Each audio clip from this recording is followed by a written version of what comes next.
Hello and good morning from Kolva Beach, Goa.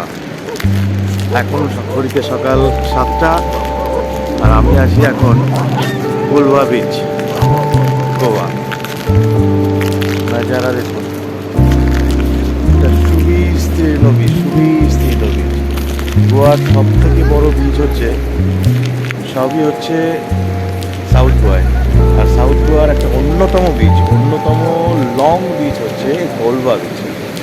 এদিকে যেমন সুবিস্তীর্ণ beach, এদিকে সুন্দর সমুদ্র, পরিষ্কার স্বচ্ছ জল, যেটা আমরা আমাদের কলকাতাতে মিস করি, আমাদের ওয়েস্ট বেঙ্গলে মিস করি। এখানে একটা ব্যাপার হচ্ছে টোটাল পরিষ্কার জল, কোনো ঘোলাটে কোনো ব্যাপার নেই, ঝকঝকে জল। এবং একটা জিনিস, যে পুরীর মতো গোল্ডেন বিচ, এখানকার বিচগুলো গোল্ডেন বিচ, কিন্তু জল ক্রিস্টাল ক্লিয়ার। সকালবেলা হাঁটতে হাঁটতে, পাইচারি করতে করতে চলে এসেছি। সত্যি খুব মনোরম লাগছে, আর সাউথ গোয়ার বিচের একটা বৈশিষ্ট্য হলো এখানে ভিড় খুব কম, পিসফুল। যারা ফ্যামিলি নিয়ে এনজয় করতে চান, একটু নিরিবিলি থাকতে চান, তাদের জন্য সাউথ গোয়া একেবারে আইডিয়াল। আর নর্থ গোয়া হচ্ছে যারা একটু এনজয়মেন্ট পছন্দ করেন, একটু কি বলবো, একটু ডিস্কো বার, মানে ডিস্কো বার এখানেও আছে, কিন্তু পরিমাণে কম এবং লোকজন খুব কম।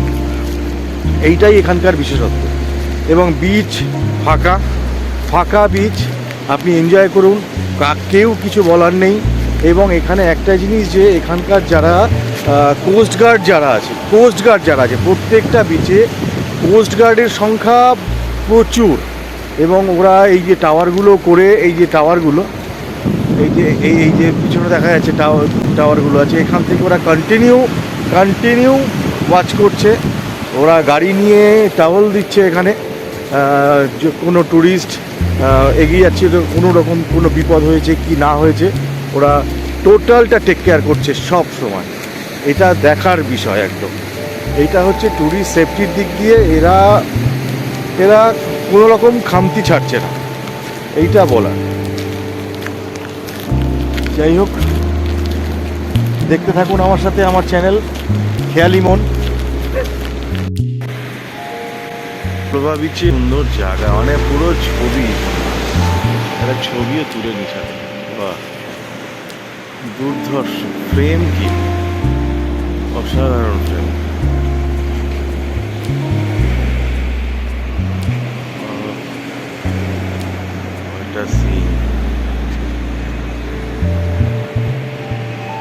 দারুণ লাগছে। আমাদের ওদিকে সমুদ্রের পাশে ঝাউবন দেখা যায়, কিন্তু এখানে তো নারকেল বন।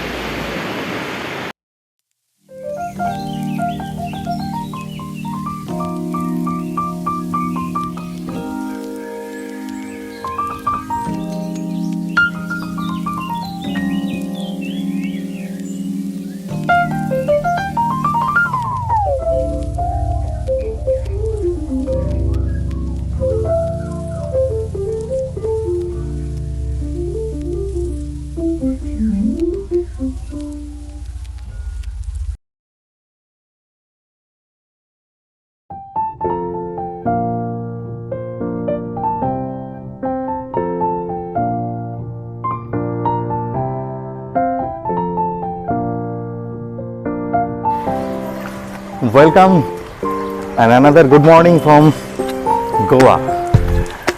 আমি এখন আছি কোলভা কিনারা হোটেলে।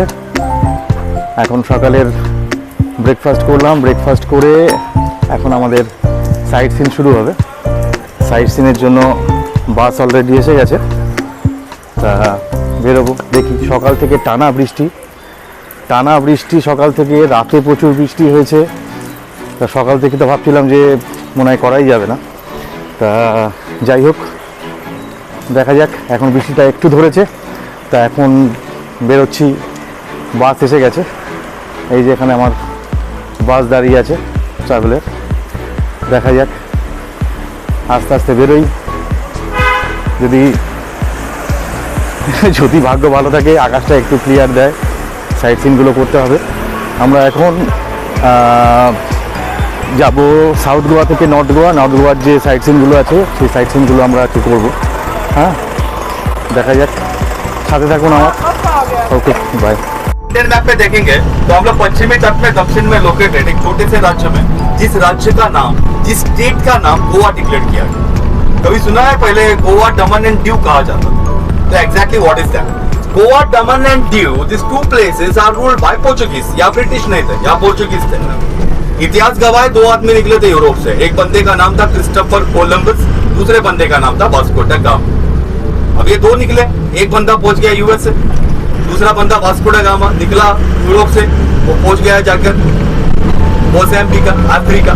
तो फर्स्ट वहां गया घूमते घूमते। उसके बाद ही diverted and he come to Kerala. Vasco da Gama India Kerala में आया। आपको क्या लगता है वास्को दा गामा सिटी का नाम रखा तो वो आया था Vasco da Gama? No, he never come to my place. Vasco da Gama visited India in Kerala. उस जगह का नाम है कैलिकट और उस पर्टिकुलर बीच का नाम है जहां उतरा उसका नाम है काप्पाड, KAPPAD। फिर उन लोगों ने सर्वे किया। इंडिया का सबसे बड़ा प्रॉब्लम है सेक्युलरिज्म। तो यहाँ आने के बाद उन लोगों ने सेक्युलरिज्म देखा, मैं बड़ा तू छोटा मैं बड़ा। गोवा में आने के बाद भी देखा कई बड़े बड़े लैंडलॉर्ड लोग कम जाति वालों के पास ऐसा काम कर रहे हैं जो नहीं करना चाहिए। फिर उन लोगों ने देखा यहाँ से स्पाइसेस एक्सपोर्ट करना अच्छा समझे, तो मसालों का व्यापार पहला शुरू हुआ। 1498 में वास्को दा गामा केरल आया और 1510 में पोर्चुगीज स्लोली एंटर्ड हो गए। स्लोली एक्सपोर्ट करने लगे स्पाइसेस। फिर उनको एक एम मिला, धर्म प्रचार। तो मसालों का व्यापार और धर्म प्रचार, ये 2 एम लेकर पोर्चुगीज घुस गए। फिर कन्वर्शन शुरू हुआ। आज गोवा में जितने भी क्रिश्चियनिटीज है वो उनके पूरे एंसेस्टर्स पहले हिंदूज थे। तो कन्वर्शन में शुरू हो गया, मसालों का व्यापार शुरू हो गया। इस तरह से पोर्चुगीज ने 450 साल तक रूल किया गोवा में। देखिए 1510 they came to Goa, 1548 they capture Daman and Diu because water routes उनको अच्छा पड़ता था स्पाइस एक्सपोर्ट करना। तो गोवा, दमन एंड दीव पर पोर्चुगीज का रूल रहा। 1947 में इंडिया इंडिपेंडेंस हुआ, हिंदुस्तान को आजादी मिली। लेकिन हिंदुस्तान में 2 पार्ट थे तो पोर्चुगीज के अंडर रहा 47 के बाद, वो था Goa, Daman and Diu. 15 December 1961 Indian army came to Goa और इंडियन आर्मी में 15 दिसंबर 1961 को पंजाब रेजिमेंट, मैं केवल ये नाम क्यों ले रहा हूँ, ओनली पंजाब रेजिमेंट ही आया, दूसरा रेजिमेंट नहीं आया। और पंजाब रेजिमेंट आ गए। 3 दिन तक एक ऑपरेशन चला, ऑपरेशन विजय। पूरे पोर्चुगीज को गोवा, दमन एंड दीव से निकाल दिया 15 से 18 दिसंबर। और 19 दिसंबर 1961 गोवा, दमन एंड दीव ये लिबरेटेड हुआ। लिबरेशन के बाद as per the rule of central government वो पूरे सेंट्रल गवर्नमेंट के अंडर चला गया। किसको बोलते हैं हम लोग? घटक राज्य, यूनियन टेरिटरी। आप जानते हैं दमन एंड दीव आज भी यूनियन टेरिटरी है। फिर 26 साल के बाद गोवा को स्टेट में लाया गया। 1961 से लेकर 1987 तक गोवा यूनियन टेरिटरी था। 1987 30th में Goa declared 25th state of India. तो कह सकते हैं इंडिया का सिल्वर जुबली स्टेट है मेरा, 25वां राज्य Goa. Daman and Diu till today it's union territory. जब स्टेट में लाया गया गोवा को तो 2 डिस्ट्रिक्ट्स में डिवाइड हुआ गोवा। और एक खुशखबरी है, और एक हमारा सीएम तीसरा डिस्ट्रिक्ट भी बना रहा है, लेकिन अभी तक इंप्लीमेंट नहीं हुआ। आने वाले 2 महीने में गोवा में 3 डिस्ट्रिक्ट्स हो जाएंगे। तो फिलहाल तो 2 ही डिस्ट्रिक्ट्स है, south Goa and north Goa. Hindu mythology के अनुसार, कभी पढ़ी है, सुना रहेगा, देखा रहेगा, कहा जाता है कि भगवान परशुराम ने एक तीर छोड़ा था सह्याद्री पर्वत से, जो आ करके गिरा अरब सागर में। पानी अलग हुआ, एक जमीन ऊपर आई, और वो जमीन कौन सी है? केरल, गोवा, और आप लोगों ने कोंकण का नाम सुना है? ये साइड में सावंतवाड़ी, रत्नागिरी, चिपलून, महाड़, रत्नागिरी का नाम वगैरह सुना रहेगा। ये सब कोंकण एरिया आता है जो मुंबई को टच करता है पनवेल होकर के। तो ये कोंकण पट्टी जो है, और गोवा और केरल, अभी केरल से कौन सा आ गया? पूरा केरल, जैसे मैंगलोर, उडुपी, ये जा रहा है यहाँ से आगे गोवा को टच करके। मंगलूर, बैंगलोर नहीं, मंगलूर, उडुपी, मैंगलोर, कासरगोड, पाइनूर, कन्नूर, कोचिन। तो ये केरला, गोवा और कोचिन हिंदू माइथोलॉजी के अनुसार परशुराम भूमि कहा जाता है इसको, तो लैंड ऑफ परशुराम, यह है हिंदू माइथोलॉजी का। अभी गोवा क्या है? छोटा सा स्टेट है, 3702 स्क्वायर किलोमीटर्स ये रेडियस एरिया है। क्या बोलते हैं उसको, क्षेत्रफल। अगर लैंड एरिया में कन्वर्ट करेंगे तो बहुत छोटा स्टेट है, 220 किलोमीटर पकड़ लो, 130 किलोमीटर है साउथ टू नॉर्थ, और ईस्ट टू वेस्ट 90 किलोमीटर है। एक स्पैन बता रहा हूं मैं आपको, क्योंकि ये ईस्ट है पीछे, देखो मैं समझाता हूं, ये ईस्ट है पीछे, इस तरफ वेस्ट है, और वेस्ट में पूरा डेड एंड है, अरेबियन सी है, तो ये 90 किलोमीटर का स्पैन है। ये साउथ एंड है, ये नॉर्थ एंड है, वो 130 किलोमीटर है। अगर साउथ एंड में जाएंगे तो वहां कर्नाटक का बाउंड्री आएगा, कारवार। नॉर्थ एंड में जाएंगे महाराष्ट्र बाउंड्री आएगा, सावंतवाड़ी, सिटी ऑफ टॉयज कहते हैं, खिलौनों का शहर, महाराष्ट्र में बहुत फेमस है सिटी ऑफ टॉयज, सावंतवाड़ी। तो ये कोंकण आता है। तो ये 130 प्लस 90 अप्रॉक्स 220 किलोमीटर का स्टेट है, जिसमें क्या है, 2 districts, south and north. 12 taluka से, क्या बोलते हैं आप लोग, tehsil, 6 in south, 6 in north all together, and 5 major cities है। अभी सिटीज कौन से, सबसे बड़ा सिटी है पणजी, पणजी बोलो या पैंजिम बोलो, pronunciation in English we call Panjim, हमारे लोकल लैंग्वेज में पणजी बोलते हैं, जो गोवा की कैपिटल है, राजधानी है, जहां शाम को जा रहा है रिवर क्रूजिंग का प्रोग्राम होगा। अभी आप हमारे स्टेट में आए तो is very honour to show you our cultural programmes in the cruise. तो क्रूज में क्या है, वो कल्चरल प्रोग्राम चलती शिप में है, एक बहुत बड़ा स्टीमर होता है जिसमें लाइव बैंड म्यूजिक होगा, कुछ बॉयज एंड गर्ल्स आपको परफॉर्म करके दिखाएंगे, तो बताऊंगा बाद में वो क्या है। तो पैंजिम में इवनिंग जाएंगे क्रूज के लिए, तो पैंजिम में कैपिटल हो गया। सेकेंड सिटी आगे है Mapusa, the big man of Goa. हमको बहुत प्राउड फील होता है उनका नाम लेने में, उनका नाम था मिस्टर मनोहर पर्रिकर। पहला एयर स्ट्राइक हुआ हमारे पर्रिकर साहब नहीं करवाया था, डायनामिक जो क्या बोलते हैं डिफेंस मिनिस्टर थे तभी, आज नहीं रहे, गुड मैन बट नो मोर। मनोहर पर्रिकर, उनका गांव है Mapusa. So Mapusa and Panjim is the capital. Mapusa is a link city to Goa and Panjim is a capital city to Goa. So ये 2 सिटीज आ गए नॉर्थ में। आप जो स्टे कर रहे हो साउथ है। सबसे बड़ा सिटी ये है मडगांव। अभी मडगांव का क्या इंपॉर्टेंस है, कोंकण रेलवे का मेन जंक्शन और international cricket and football stadium, ये 2 चीजें हैं मडगांव में। तो मडगांव क्या हो गया, कमर्शियल एरिया। सेकेंड सिटी इसके आगे है पोंडा। पोंडा एग्रीकल्चर जोन है, जहां एग्रीकल्चर होता है। और तीसरा सिटी है वास्को डा गामा। जैसे मैंने बताया था, वास्को डा गामा एक गोवा का पोर्ट सिटी है, जहां पर एयरपोर्ट है, पोर्ट है। आपको पता होगा जो हमारे गोवा में 2 एयरपोर्ट हो गए, एक मापुसा में एयरपोर्ट है, मनोहर पर्रिकर एयरपोर्ट, और एक डैबोली में एयरपोर्ट इन वास्को डा गामा। तो आज 2 एयरपोर्ट हो गए, तो वास्को डा गामा को पोर्ट सिटी कह सकते हैं। तो this are the 5 major cities including 2 districts, 12 talukas and 347 villages. Population कितना है हमारा, 17,80,000 यानी 18 लाख। That's all. अभी 18 लाख के क्राउड में क्या है, 18 लाख के क्राउड में 54% हिंदूज है।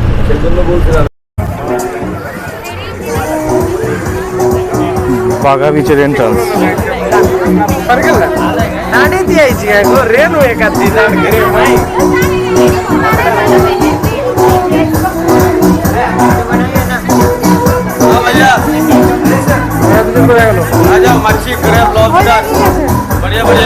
हाँ करेंगे करेंगे हाँ स्टैंड लगा, हेलो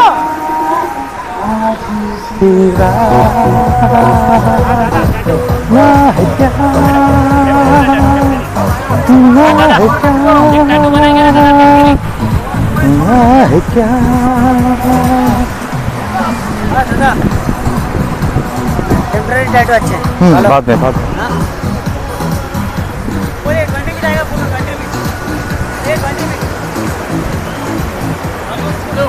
फोटो निकालना है क्या? This is Baga Beach.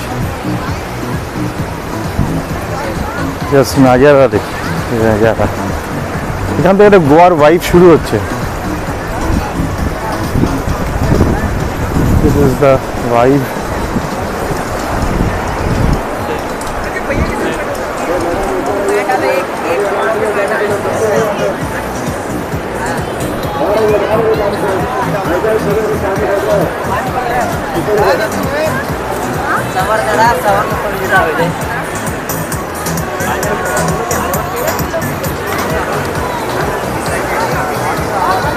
जाओ जाओ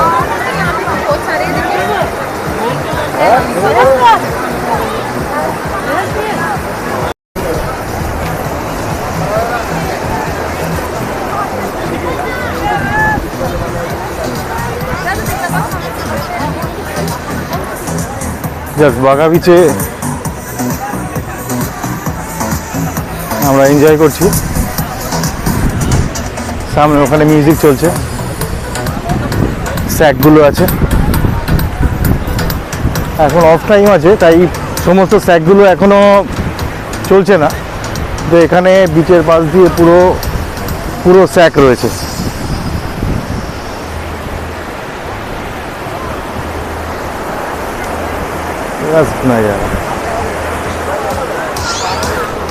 দীঘা পুরীর সৌন্দর্য একরকম, আর আমি যদি এখান থেকে দেখি, এইটা এই যে বাঘা বিচের রয়েছে এটা পাটায়া স্টাইল। দিস ইজ, যদি মনে হয় একটা পাটার ভাইব নেব ইন্ডিয়ায় বসে, আমি বলবো যে Goa Baga beach is the one of them.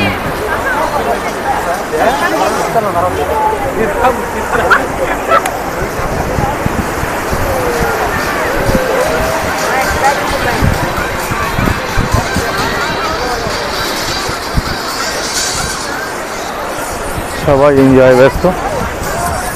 দেখতে পাই না, एक मेरा ऐसा लेना बा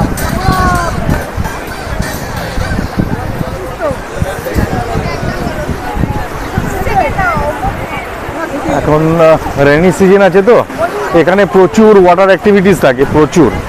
তা রেনি সিজনের কারণে সমস্ত ওয়াটার অ্যাক্টিভিটিস এখন বন্ধ আছে, হ্যাঁ, কিন্তু সমুদ্রের জল এখন অনেক বেশি।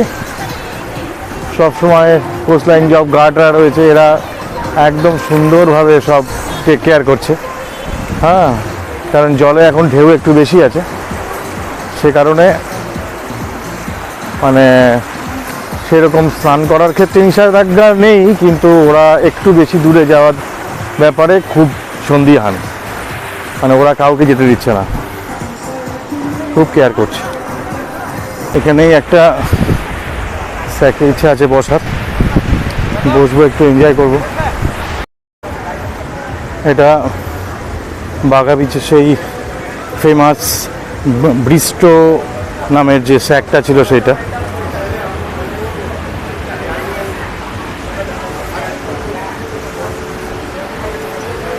সবাই স্যাকে এনজয় করছে, আর স্যাকের পাশেই এখানে সাফাই কর্মীরা পুরোই কাজ করছে সবসময়, প্রতিনিয়ত। এখানে প্রচুর রয়েছে লক্ষ্মীজ বার অ্যান্ড রেস্টুরেন্ট,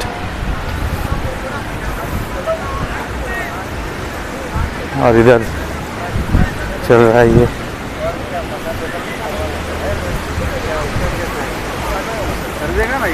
सर, थोड़ा हाई कर दीजिए।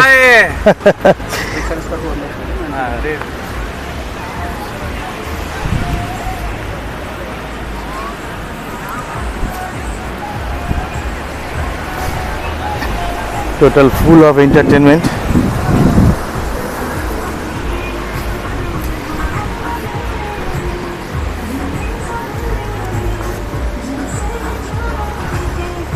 এখানে ব্রিস্টো নামের আরো অনেকগুলো বার অ্যান্ড রেস্টুরেন্ট করে রেখেছে।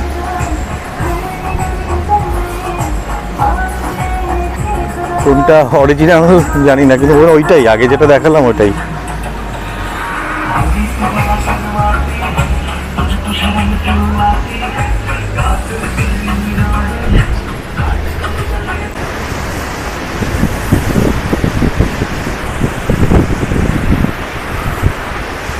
দেখুন, ব্যাপারটা হচ্ছে গোয়া ইজ গোয়া, আর আমাদের দীঘাপুরি দীঘাপুরি, এর একটা আলাদা ভাইব আছে, সেটা আমি সাউথ গোয়া থেকে অতটা টের পাচ্ছিলাম না। এখানে এসে বুঝছি মানুষের এন্টারটেনমেন্টের লেভেলটা একটু আলাদা, একটু আলাদা বলবো না, বেশ আলাদা, এর স্ট্যান্ডার্ডটাই আলাদা।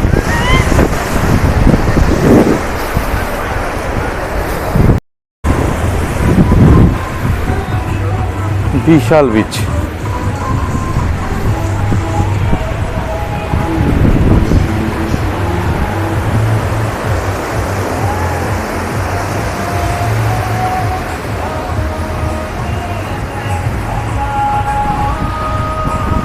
রোদ প্রচুর প্রচুর রোদ।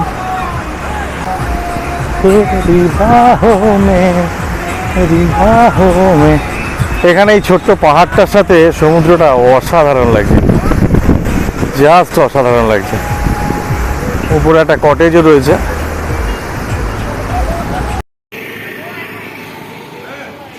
বিচে গেছিলাম, বিচে পুরো বাগা বিচে পুরো জুতো ভিজে গেল। এখন এই জুতো দিয়েছি রোদ্রে শুকাতে, আর এখন এই জোড়াকে এখন আবার বিচের থেকে কিনলাম।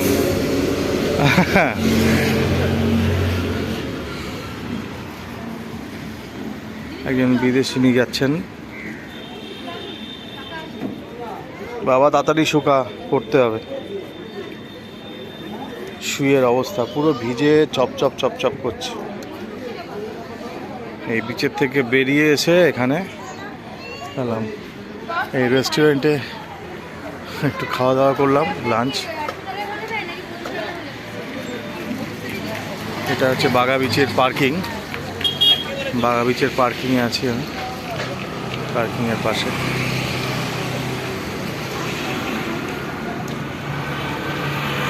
জুতো বাবা তুমি তাড়াতাড়ি শোকাও।